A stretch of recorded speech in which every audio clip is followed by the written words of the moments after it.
Greetings and welcome to Cultivating Calm in the Classroom, a podcast for the first year or new elementary music teacher. A show where we explore the highs, the lows, and the slightly off-pitch moments of your first year teaching elementary music. I'm your host, Chris, your guide, cheerleader, and fellow lover of all things musical. This is episode 2.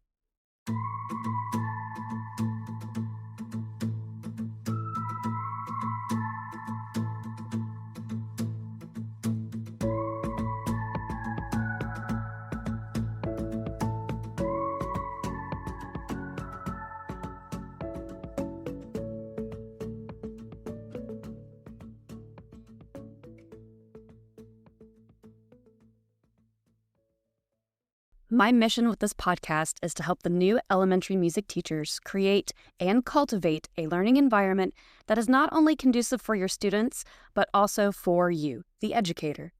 And this starts with you. Today, we're talking patience, procedures, and mindfulness. Before we dig into things, let's start with a grounding visualization that will help us picture our future classrooms and prepare our minds for positive interactions with students. If you are driving, please use caution.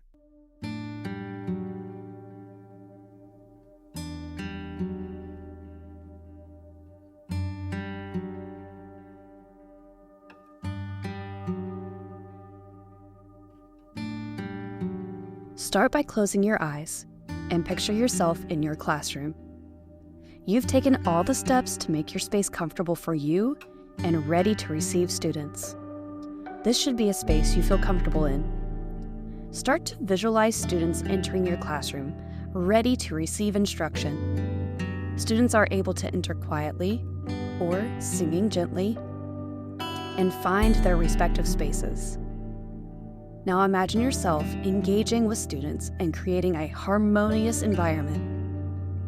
Imagine the sounds of music filling the room and students participating joyfully. Allow this vision to fill you with confidence and positivity. Rest here for a moment. Take some deep breaths.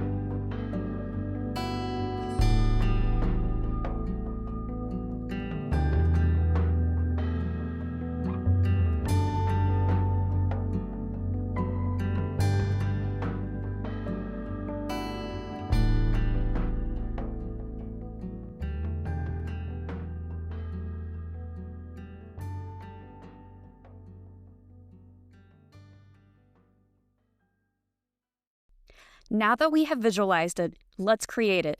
Today, we're talking about something that can make or break your school year: classroom procedures and behavior management.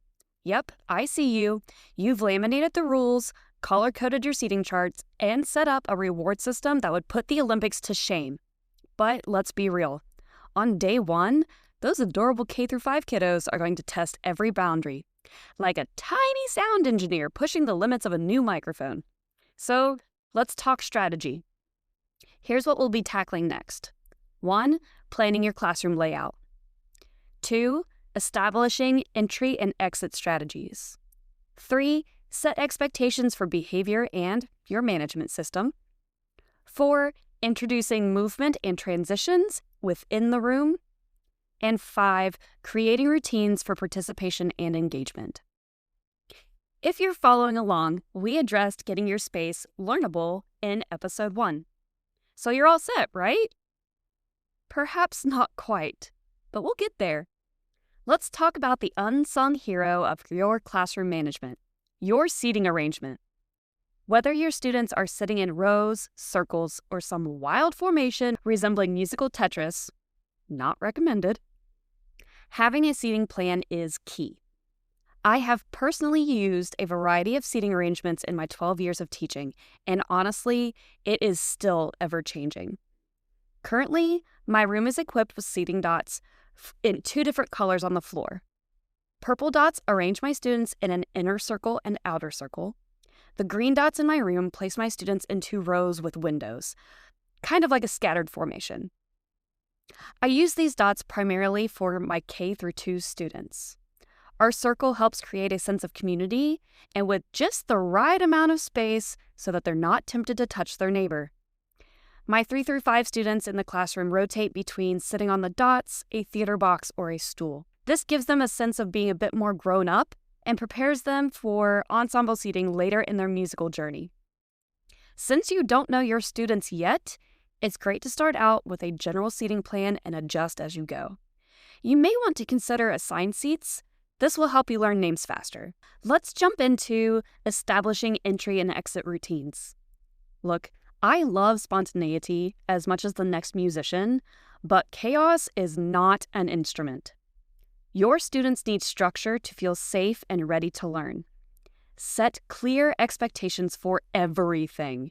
How to enter, where to sit, how to sit, what to do when they need a tissue. Because let's be honest, it will happen mid-solfege. First, decide how you would like your students to enter.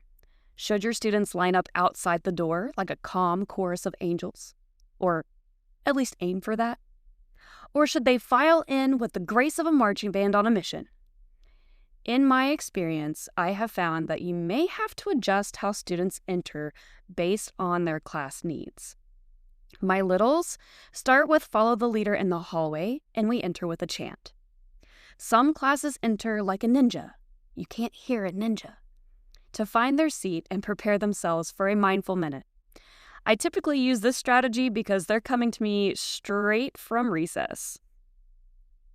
Secondly, practice, practice, practice. Your patience will be tested daily. You will say, please sit crisscross applesauce roughly 1.2 million times. It's okay. That is normal. Procedures take time to stick. And just when you think they've got it, someone will enter the room spinning like a fidget toy with no regard for your carefully laid carpet squares. Take a deep breath. Channel your inner Zen master and kindly reset the expectation. Consistency is key. Lastly, examine your exit strategy and practice it. It is difficult for you to be inside and outside of your classroom at the same time. Imagine that. Establishing an exit routine will help you and your students transition from your magically musical setting to their next destination. Closing phrases can help reinforce your expectations and keep students' attention. Here are a couple of my favorites. It's time to be a symphony. Line up quietly. You could even add a melody with a chant like that. I also like to use a call and response. So teacher says feet, students say together. Teacher says hands, students say by side. Teacher says chin, students say up. Teacher says eyes, students say with pride. There are loads of these out there. I will include some of my favorites in the show notes. All right, now that your students know how to come in and where to go, let's set expectations for behavior. Let's talk classroom management.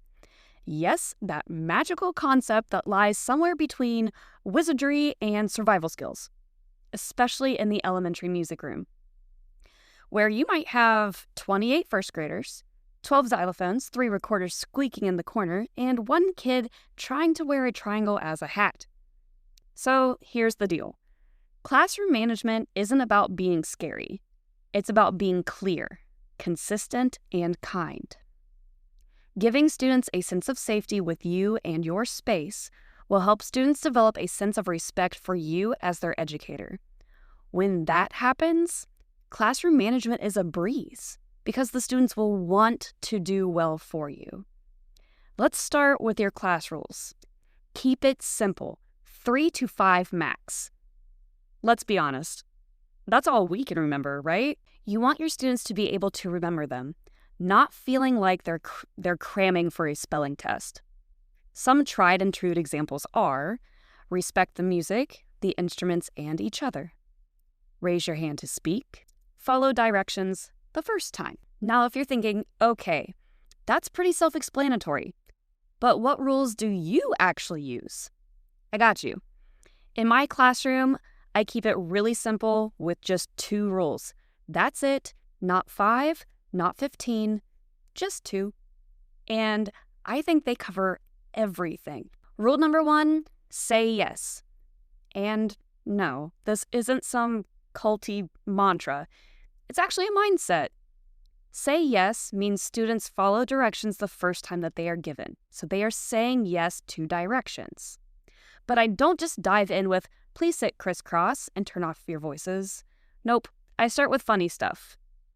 I'll say, take your hands and put them in the air. Make sure you acknowledge that they said yes. So if they followed that direction, say, thank you for saying yes to that direction. Then I might say, wave them like you just don't care. Thank you for saying yes to that direction. Or give your neighbor your best funny face. Thank you for saying yes to that direction. And when they get all giggly and they're all following along, that's my cue. Great, that's what say yes looks like. You followed the direction the first try and nailed it.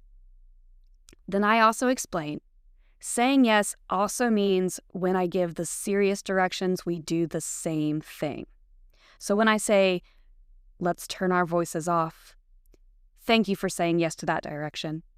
Or, please sit down. Thank you for saying yes to that direction. So we say yes to those things too, even if it's not as fun as dancing like a chicken. Saying yes also has a deeper meaning. It also means to keep an open mind, to try new things. Even if singing feels weird or dancing isn't your thing, we say yes and we try it. You might find that you like it. And I do tell my students that if they try something in my room and they don't like it, that's a-okay. They don't have to. But they said yes and they tried it. And once they leave my room, they don't have to do that thing again. Rule number 2, be safe. Now, this one is pretty self-explanatory, but I talk about it in 2 parts. First, physical safety. We don't run, we don't climb, we don't poke, throw mallets. You get it. But the second aspect is a little more tricky. It is emotional safety. This is where I remind my students that everyone is learning and trying. We clap for effort. We don't laugh at someone's singing voice or call names. And when someone dances differently, we celebrate that because that means we've created a space where they feel safe enough to try. And that's brave.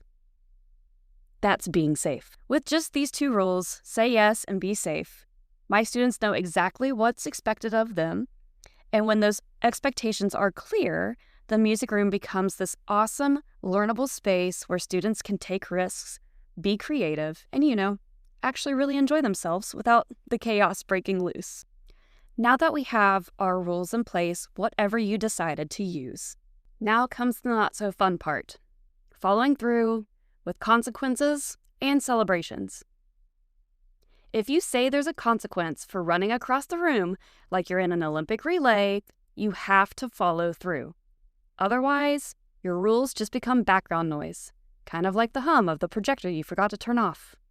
If your school has a management system in place, use that. If you say you will take the mallets away, then take them. Students need to know that you mean business. I often saw with my student teachers that they were hesitant to follow through with consequences for fear of hurting a child's feelings. And I get that, but this is also where they would lose control. Little Jimmy in the corner decided to break dance, and he didn't have to sit out during the game time. So I can break dance too, right? In order for the calm to continue, there has to be a consequence. But hey, it's not all, no, stop that, all the time. Celebrate when they get it right. My students love being rock stars. When I see a student giving 100% or responding to questions, they earn a rock star. Or I'll say, you rocked it. And they know what to do. This goes back to those procedures that we've already taught. This is just a piece of paper that they put their name on and put it in a class bucket.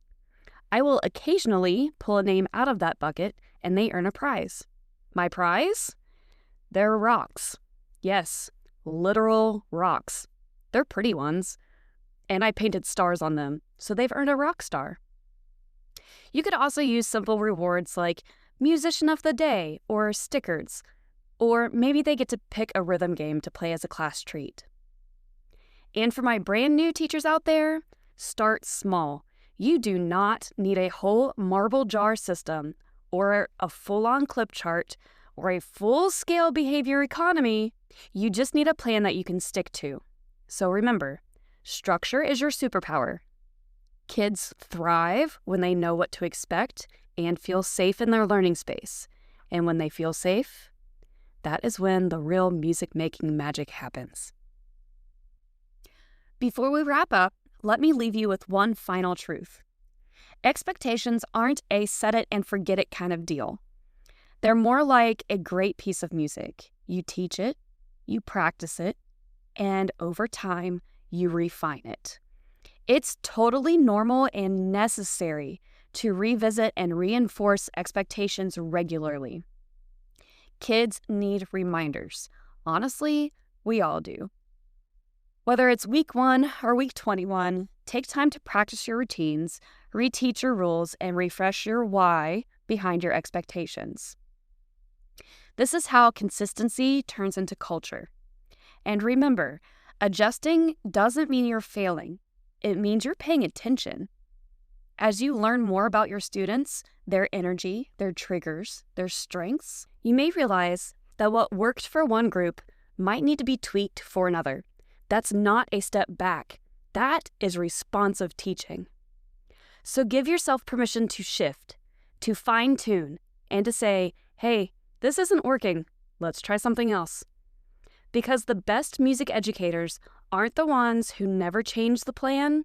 They are the ones who change it on purpose when it helps their students succeed. Before we wrap up today's episode, let's get our bodies moving and our minds focused with a quick, empowering activity I like to call Step Into the Room.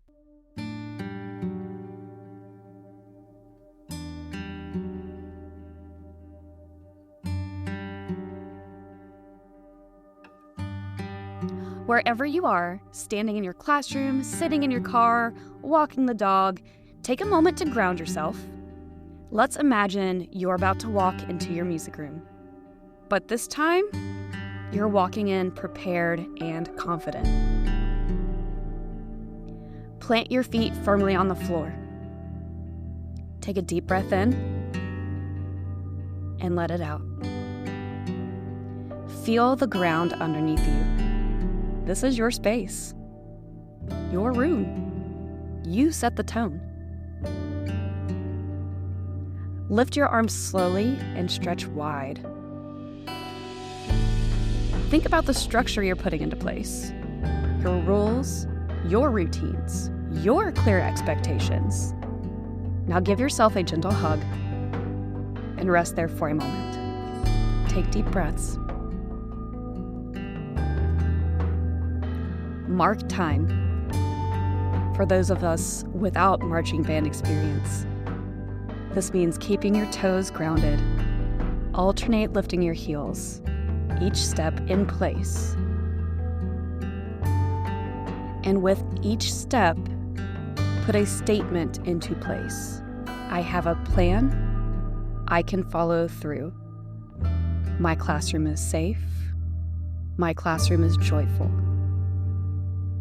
Continue making these statements for as long as it feels good to you. Final step, take one big step forward and freeze. This is your symbolic moment. Your step into the room, prepared and confident. Say it with me. I've got this. Say it loud, say it proud, because you do. You are building a space where music, movement, and magic happen. One clear direction and silly face at a time.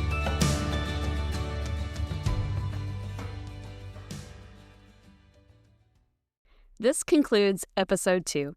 If you like what you hear, please like and subscribe for more Cultivating Calm in the Classroom. Until next time.